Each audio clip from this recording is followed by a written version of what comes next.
आपल्या समोर एक अद्भुत कथा आहे, ज्यात एक सामान्य तरुण जैता परब काही विशेष गोष्टी साधत आहे.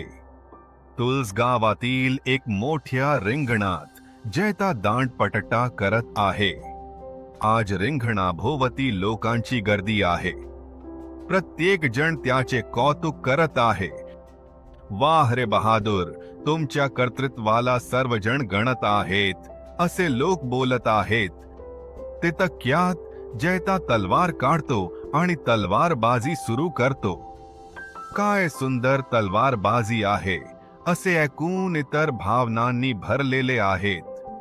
त्यातच सदोबा धावत आले. जैता, राजासाहेब तुमच्यासाठी आले आहेत, त्यांनी आनंदाने सांगितले.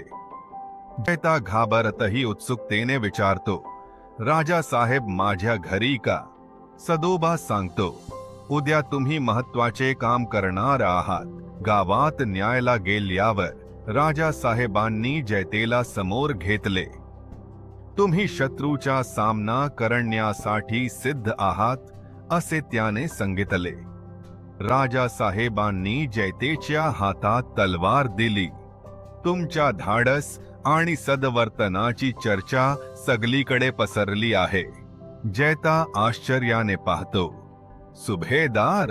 होय, तुम्हाला गडाच्या सुभेदार म्हणून नेमणूक केली आहे, राजासाहेब मोकला आवाजात म्हणाले. सर्वांनी आनंद केला. या बातमीने तुळस गावात मोठा जल्लोष सुरू झाला आणि जैता परब संस्थानाच्या चाकरीत रुजू झाला. जैता परब यशाचा प्रतीक आहे. तुम्हीही तुमच्या धाडसाने काहीतरी साधू शकता. तुमच्या जीवनात धाडस दाखवा आणि आपला स्वतंत्र पाय ठेवा.